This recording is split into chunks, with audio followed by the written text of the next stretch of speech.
Hello everybody, welcome back to the channel. It is me, Jordan Young, aka SNEAKERNOMICZ, coming to you from Aotearoa, New Zealand with another banger.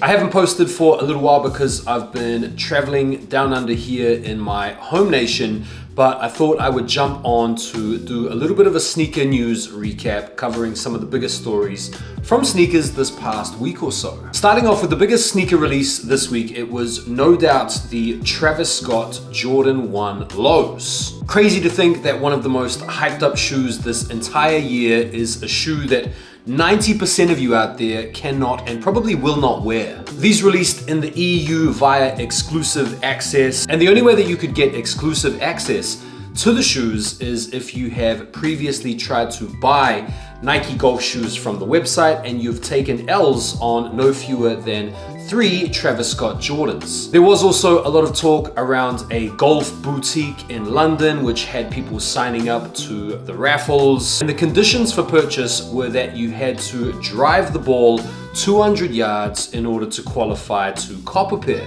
The Travis Scott website release was also a little bit iffy. There was a little bit of contention around this because Travis Scott and his team reached out to influencers and seeded them with the product and then asked them to post their wins to the public, trying to show a bit of fairness or parity, but in doing so only kind of raked up this backdoor idea that seems to have been permeating through social media. So whichever way you look at it, it was a very tough release, very hard cop. I have been completely off the radar and so didn't even have a chance. Did you come up on these? Feel free to let me know. 2 men have been arrested after police recovered $5 million in stolen goods. It wasn't limited to Nike products, there was also electronics involved and Supreme stuff involved. And police are calling this a multi-state, high-end theft ring, suggesting an element of collusion between the types of people that have been thieving from these warehouses and drop yards and shipping containers and train cars, and then storing the merchandise off-site only to apparently sell these on to retailers. It is pretty hardcore. If you guys wanted to check out my previous video where I went through all of the problems Nike are dealing with at every stage of the supply ring, I'll leave a card or you can go and check that video out, but this is huge. Shaq Diesel and AI have been put in charge of Reebok basketball. Shaq will lead the brand's category strategy and cultivate partnerships with athletes. AI will help drive player recruitment, grassroots and community-based initiatives, and athlete activations like the Iverson Classic and stuff like that. Given these two players' history with Reebok, I think this is a great move for Reebok, great move for Reebok basketball. If you were around in the early 90s, you'll remember that Reebok was a huge player in the basketball scene, and these two characters are proper legendary. I think this is a good move. What do you guys think? We've had some detailed looks at the Fear of God Athletics basketball sneaker. I think these are nice. I think these are clean. They really do remind me a lot of the Nike Fear of God stuff, so they're not screaming originality to me, but I guess that Fear of God design language is shining through. Can't help but feel like these look like they're gonna be expensive, and if they're expensive, I feel like they're gonna alienate a lot of people from wanting to buy them. I also feel like this collab has been so long in the making that the appetite for it has kind of come and gone. I think if these dropped maybe a couple of years ago, there would definitely be a lot more excitement around them. They are nice, don't get me wrong, I think they're nice looking, but if they're priced like 200 pounds or $250, $300, it's gonna be an easy pass. What do you guys think about these? I've seen another colorway of the Travis Scott Cut the Checks on foot while Travis has been on his Circus Maximus tour, and these look kind of clean. For some reason, these pics kind of make these shoes look like a Ja Morant sneaker or something like that. They're not giving me the same type of energy as the previous shoes, but colorway looks nice, colorway looks clean. I think at this point, people are looking for a release date for these.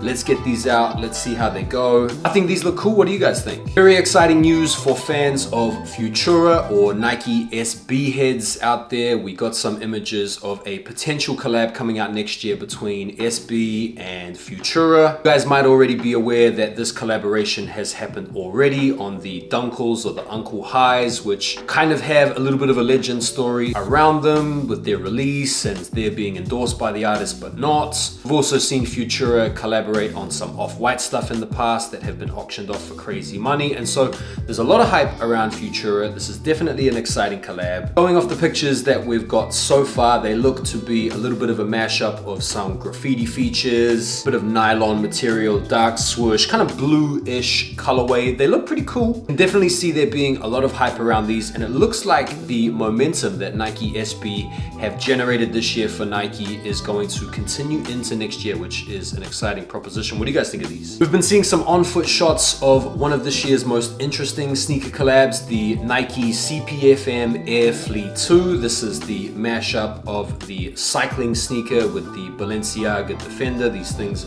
basically look like tanks for your feet, and the sizing has had everybody talking because these look like they fit absolutely massively. I know some people out there have already done some wear tests and recommended maybe even going just like a half size down, but the construction of the shoe just makes them look massive. I do think these are still nonetheless cool. We've seen a couple of different colorways, and I think these are going to get people excited. I think these are going to resell for a lot of money, and I do low-key think that CPFM are probably the hottest collaborator out that Nike has right now. I'll definitely be interested in trying to cop these when they drop later on this year, but what are you guys thinking on these? Are you sold on these yet, or are you still kind of thinking they're mid? Let me know. Official images of another Nike Mac attack from Social Status. That will be Social Status's second Nike Mac attack in like the last 3 months, indicating an early onset of overkill in my opinion. Like, we just got the Mac attack in its OG form, and we've had a whole bunch of retro-esque colorways being wheeled out, and now we've had another collaboration from the same collaborator already. We've got a Travis on the line.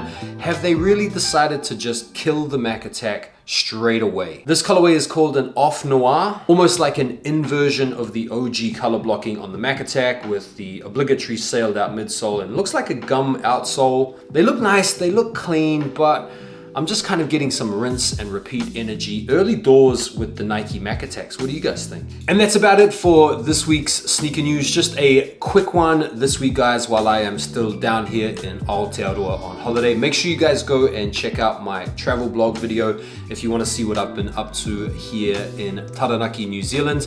And I'll be here for a few more days before we set off back home to London. So make sure you guys are following me over on IG so you can keep up with me on my stories to see what I'm up to over here. And I'll see you guys back on the next video. Take care for now, and peace.